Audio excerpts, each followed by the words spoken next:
primitiva, cuando el hombre apareció, o a través de la Biblia, ¿no? Adán y Eva, no había que preocuparse de nada. Dios había dispuesto que los animales y las plantas, sobre todo la naturaleza y las plantas, iba a servir de alimento para el hombre. Hablábamos de la recolección natural de las cosas.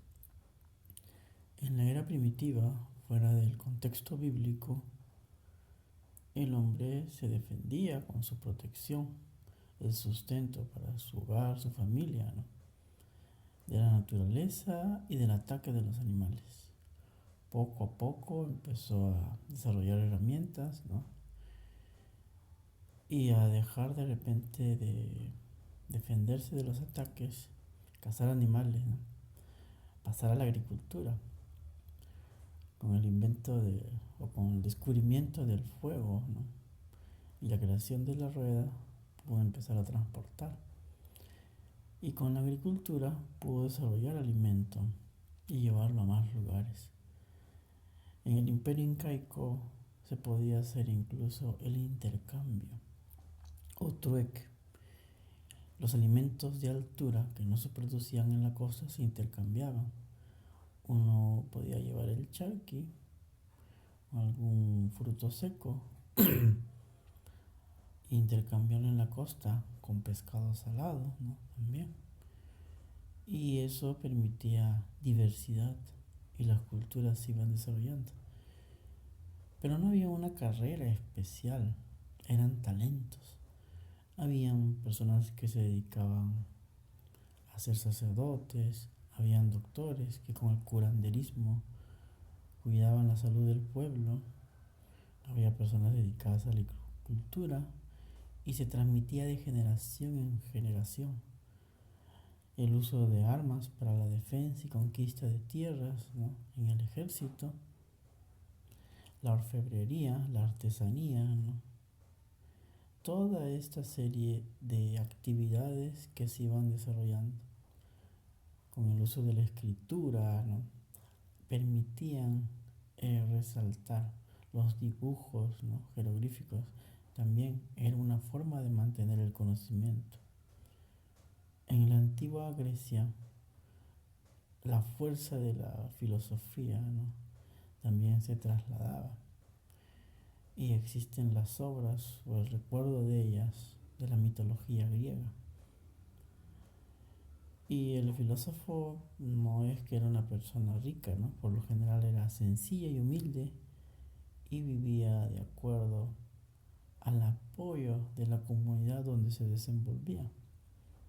Es por eso que en los tiempos de Cristo, él nace en un ambiente pobre, humilde, sencillo, ¿no? En un pesebre, pero nunca le falta el pan.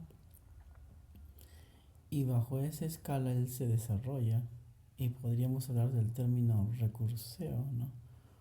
Porque a través de las parábolas cautivaba a la gente, hacía milagros como la multiplicación de los peces y los panes para toda la multitud, pero también se servía, ¿no? O se invitaba a las casas de personas más acomodadas como Zaqueo, ¿no?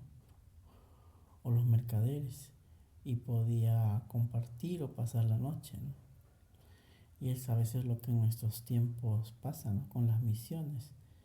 Misiones cristianas desarrollan eh, la cultura de compartir mensajes bíblicos para que el mundo se acerque más a Dios en sitios remotos o lejanos. Y los hermanos de la comunidad los atienden, los apoyan. No es una subsistencia, pero en la solidaridad encontramos supervivencia.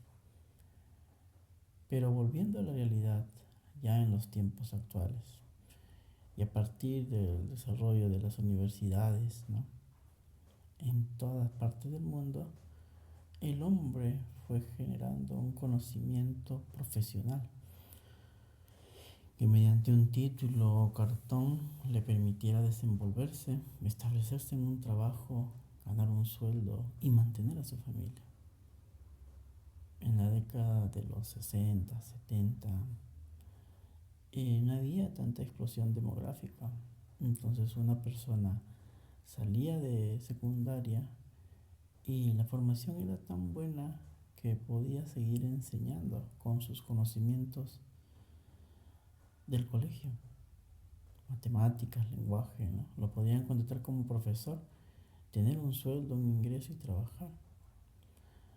Y las entidades estatales o privadas no requerían gran conocimiento. Bastaba con tener primaria o secundaria terminada para poder participar en un puesto laboral. También existía el emprendimiento, los comerciantes, ¿no? Pequeños o menores, ¿no? Y las industrias. Contrataban personas y a veces no es que hayan tenido una gran formación universitaria o profesional. Empíricamente aprendieron el arreglo o manejo de motores, llevaron a compartir conocimientos, ¿no? Y aprender de otras experiencias y lograron forjar su industria, su negocio. Y eso les permitió contratar personas que no necesariamente tengan una especialidad y las iban formando en el trabajo.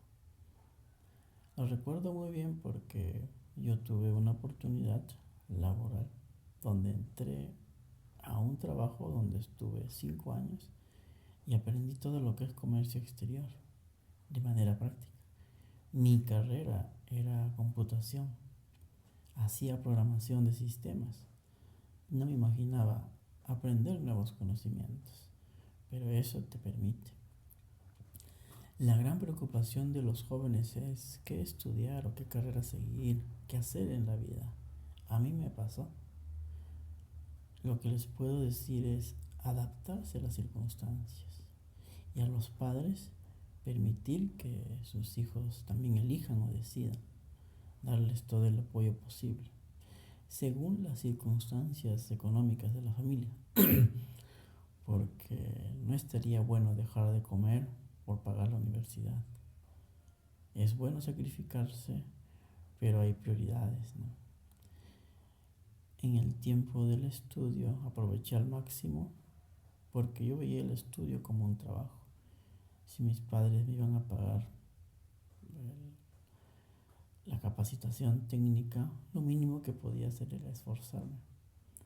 Pero eso sucede cuando tú desde pequeño vives las necesidades o carencias o experimentas qué es el trabajo. Y eso me pasó. Mis padres siempre permitieron que realice pequeños trabajos. Y aunque ese dinero no sabía administrarlo, ¿no? O era poco, entendía cómo conseguir el dinero. Y aún así tenía preocupación. Yo pensaba ir al servicio militar para tener 2 años y alguna oportunidad, porque sabía que el dinero no podía alcanzar para el estudio. Pero tuve suerte, y la suerte es una oportunidad. Era algo que mi mamá merecía, un aumento de sueldo. Pero también tiene que haber alguien que esté dispuesto a apostar por ti. El señor Eduardo Rada apostó por mi educación. Fui, busqué los institutos y elegí un intermedio. Mis padres aceptaron que elija computación. Previamente mi padre me había apoyado en unos cursos o talleres de verano.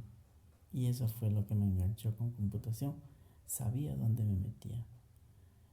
Mi orientación vocacional inclinaba para ser diplomático o abogado, pero la realidad indicaba que ir a una universidad hay que hacer una hay que pagar. Y si es estatal son 5 años. Yo decía, el instituto, porque en 3 años ya voy a poder trabajar y ayudar a mis padres. Y luego ya la historia comienza, ¿no? Pero depende mucho de ti, tu esfuerzo y el estudio. Es en un tiempo corto.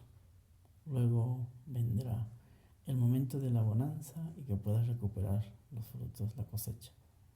Que tengan un excelente sábado.